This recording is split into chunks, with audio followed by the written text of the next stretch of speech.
यकीनन ये घटना दुखद है कि इस बार एक अप्रत्याशित संख्या में लोग वहाँ पर उपस्थित होंगे कि दोषियों पर भी कार्रवाई की जाएगी कि नेता प्रतिपक्ष मुख्यमंत्री जी पर लगातार निजी और व्यक्तिगत टिप्पणियां कर रहे हैं। अगर वो किसी नीतिगत विषय को लेकर अगर वो टिप्पणी करते हैं तो जरूर हम लोग भी उसका जवाब देंगे। नमस्कार, दर्श न्यूज देख रहे हैं आप और मैं हूं आपके साथ दक्षा प्रिया। महाकुंभ में हुए हादसे को लेकर के चिराग पासवान ने दुख जताया है। वहीं उन्होंने तेजस्वी यादव पर भी जमकर हमला बोला है। दरअसल तेजस्वी यादव ने इस हादसे को लेकर के योगी और मोदी की सरकार पर निशाना साधा था। अब इसको लेकर के पटना पहुंचे चिराग पासवान ने जमकर प्रहार किया है। क्या कुछ कहते नजर आ रहे केंद्रीय मंत्री चिराग पासवान, आइए आपको सुनाते हैं। चिराग जी, कुंभ में जो महाकुंभ में जिस तरीके से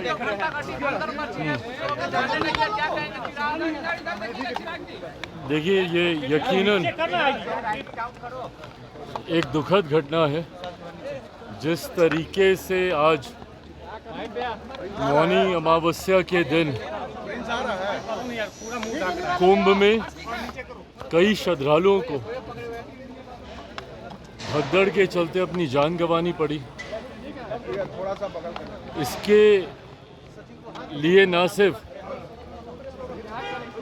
जितने भी मृतक हैं उनके प्रति मैं अपनी पार्टी की तरफ से श्रद्धांजलि प्रकट करता हूं, बल्कि जितने भी घायल हैं उनके भी जल्द स्वस्थ होने की कामना करता हूं। यकीनन ये घटना दुखद है, जिस तरीके से इतनी भारी संख्या में, और मुझे लगता है शायद ये अपने में एक रिकॉर्ड ही होगा कि जिस संख्या में आज वहाँ पर लोग स्नान के लिए उपस्थित थे, ऐसे में कहाँ पे क्या चूक हुई, किस कारण से इतनी बड़ी घटना ये घटी। प्रधानमंत्री आदरणीय नरेंद्र मोदी जी स्वयं लगातार निरंतरता में उसकी मॉनिटरिंग कर रहे हैं। आज सुबह कैबिनेट की भी बैठक थी, उसमें भी उन्होंने इस चिंता को प्रकट किया। मुख्यमंत्री उत्तर प्रदेश के लगातार वो संपर्क में हैं। मुख्यमंत्री ने भी कई दौर बैठकों के किए। भविष्य में, क्योंकि अभी भी एक लंबा समय है कुंभ का, ये घटना ना घटे इस बात को तो सरकार हमारी सुनिश्चित कर ही रही है, बल्कि इससे कहाँ पे इसमें चूक हुई है या कैसे ये घटना घटी है, इसकी भी उचित जानकारी लेकर उचित कार्रवाई की जाएगी। राहुल गांधी समेत तमाम विपक्ष जो है कुव्यवस्था का आरोप देखिए, मुझे लगता है जिस तरीके से इस बार इंतजाम किए गए, व्यवस्था की गई, लगातार राज्य सरकार ने इस बात को सुनिश्चित करने का कार्य किया। मुख्यमंत्री योगी आदित्यनाथ जी ने भी लगातार ना सिर्फ कई बैठकें की, बल्कि कई दौरे भी प्रयागराज में किए। मंत्रिमंडल की बैठकें तक वहीं पर ही हाल फिलहाल के हफ्तों में आयोजित की गई और सुनिश्चित करने का प्रयास किया गया, क्योंकि ये अपेक्षित था कि इस बार एक अप्रत्याशित संख्या में लोग वहाँ पर उपस्थित होंगे। काफ़ी समय तक व्यवस्था ठीक ठाक गई, पर कल रात जिस तरीके से एक अप्रत्याशित भीड़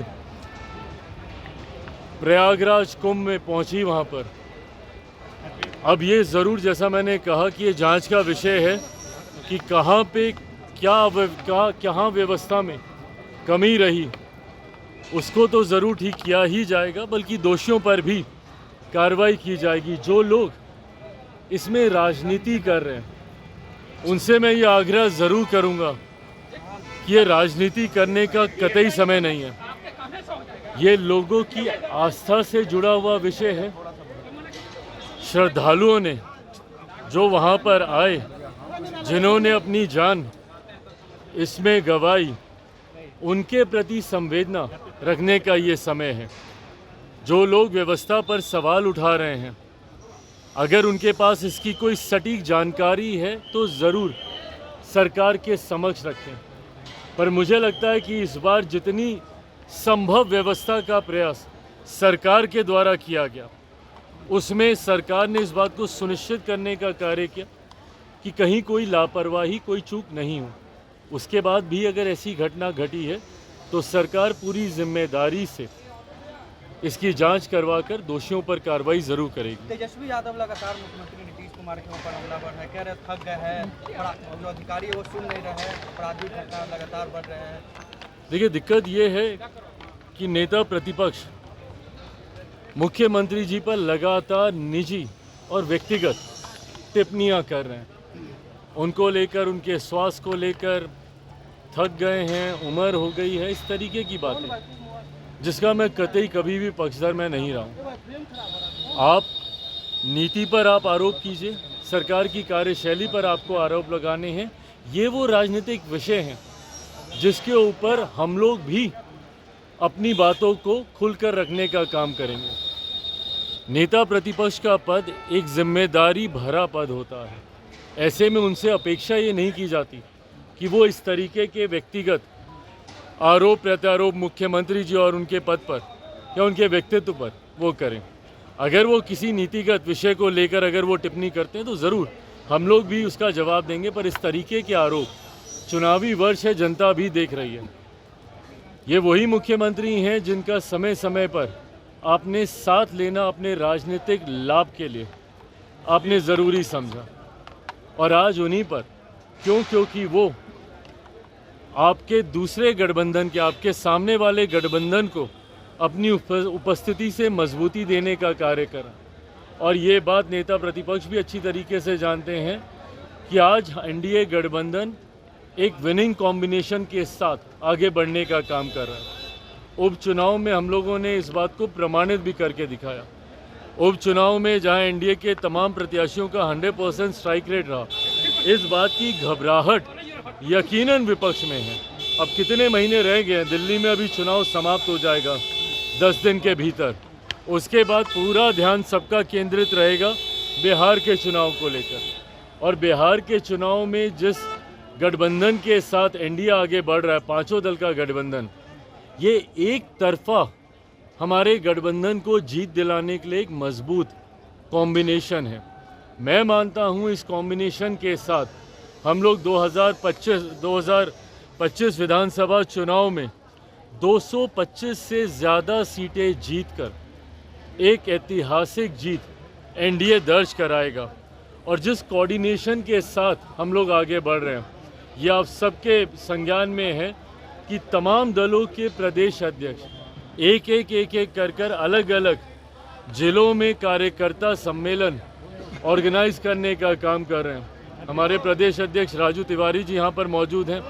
भाजपा के हों, जदयू के हों, कुशवाहा जी की पार्टी के हों, मांझी जी की पार्टी के हों, तमाम प्रदेश अध्यक्ष एक साथ अपने कार्यक्रम अलग अलग जिले में करने का कार्य कर रहे हैं। इसका लक्ष्य यही है कि ये गठबंधन को हम लोग बूथ स्तर तक लेकर जाएं, और इसका हम लोगों को रिजल्ट भी देखने को मिल रहा है। ये गठबंधन ना सिर्फ प्रदेश स्तर पर, ना सिर्फ नेताओं के स्तर पर एक नई मजबूती के साथ आगे बढ़ रहा है, बल्कि जिला में भी आप देखिएगा जिस तरीके से बैठकें हो रही हैं, दही चूड़ा के बाद इस कार्यक्रम की शुरुआत की गई, ये अपने में दर्शा रहा है कि बूथ लेवल तक हम लोगों का गठबंधन मजबूती से आगे बढ़ रहा है और एक ऐतिहासिक जीत की ओर हम लोग अग्रसर हो रहे हैं। दिल्ली में क्या होने वाले हैं, क्योंकि अरविंद केजरीवाल के ऊपर अब राहुल गांधी ने बयान देना शुरू कर दिया है। अब बताइए, ये है इन लोगों का गठबंधन। बिहार से ही शुरू किया था इन लोगों ने। इंडी अलायंस बड़ी बड़ी बातें ये लोग करते थे, और एक एक करके ताश के पत्तों की तरह ये गठबंधन टूटने लगा, एक एक करके तमाम घटक दल, क्योंकि ये महत्वाकांक्षी नेताओं का ये गठबंधन है। यहाँ पर हर नेता इस गठबंधन का एक दूसरे के सर पर पांव रखकर आगे निकलने का प्रयास करता है। इस गठबंधन में मुख्यमंत्री जी भी थे हमारे, पर किस तरीके से गठबंधन में नेता एक दूसरे को साइडलाइन करते हैं, इस बात का अनुभव उन्होंने भी किया। इस बात का अनुभव तमाम घटक दलों को होने लगा। ममता बनर्जी जी ने पहले ही गठबंधन से दूरी बनानी शुरू कर दी थी, और दिल्ली इस गठबंधन के टूटने का सबसे खूबसूरत उदाहरण है। जहां पर आम आदमी पार्टी अलग चुनाव लड़ रही है, तो कांग्रेस अलग चुनाव लड़ रही है, तो समाजवादी पार्टी आम आदमी पार्टी का समर्थन कर रही है तो टीएमसी आम आदमी पार्टी का समर्थन कर रही है।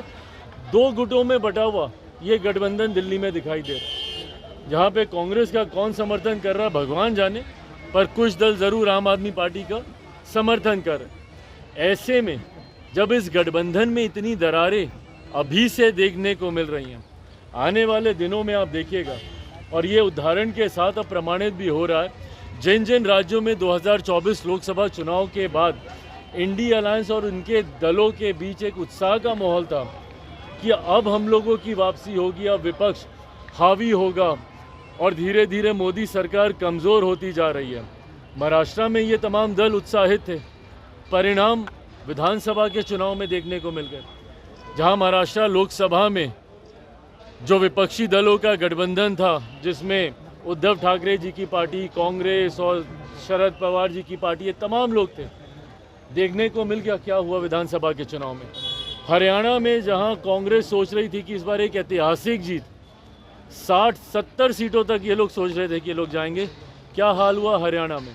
इसी तरीके से दिल्ली में भी आप देखिएगा 10 साल की जो एंटी इनकम्बेंसी है आम आदमी पार्टी की, और जिस तरीके से झूठे वादे करने का एक अप्रत्याशित रिकॉर्ड पूर्व मुख्यमंत्री केजरीवाल जी ने वहाँ पे स्थापित करने का कार्य किया, जिसको खुद वो खुले मंच पर आज की तारीख में स्वीकारते हैं। भाई हम लोग भी दिल्ली में रहते हैं, दिल्ली में गंगा यमुना हम साफ कर देंगे तो वहाँ की सड़कें ये बना देंगे, और खुद आज कबूल कर रहे हैं कि ये उन वादों को पूरा नहीं कर पाए। आज की तारीख में दिल्ली के लोग पूरी तरीके से, हम लोग भी धीरे धीरे कैंपेनिंग हम लोगों ने शुरू की है, और जो जनता का जो फीडबैक मिल रहा है, ये बात तय है कि आम आदमी पार्टी की सरकार दिल्ली से जा रही है। भाजपा के नेतृत्व वाली एनडीए की सरकार 8 तारीख को वहां पे शपथ लेगी, ये बात दिल्ली की जनता ने कम से कम तय कर ली। तो सुना आपने क्या कुछ कहा है चिराग पासवान ने, जिस तरीके से महाकुंभ में मौनी अमावस्या को लेकर के भारी भीड़ जुटी और जिसके बाद एक बड़ा हादसा हुआ, कई लोगों की मौत भी हुई। अब इसको लेकर के उन्होंने एक बार पहले ट्वीट भी किया है, लेकिन अब पटना पहुंचे हैं वो और उन्होंने तेजस्वी यादव पर भी जमकर निशाना साधा। वहीं इस घटना को लेकर के उन्होंने शोक भी जताया है। दर्श न्यूज में फिलहाल के लिए इतना ही। बने रहिए हमारे साथ देश और दुनिया की तमाम खबरों के लिए। अगर अभी तक आपने हमारे चैनल को सब्सक्राइब नहीं किया है तो हमारे चैनल को सब्सक्राइब कर ले, साथ ही हमारे फेसबुक पेज को लाइक करें और हमें ट्विटर और इंस्टाग्राम पर भी फॉलो करना न भूलें। धन्यवाद।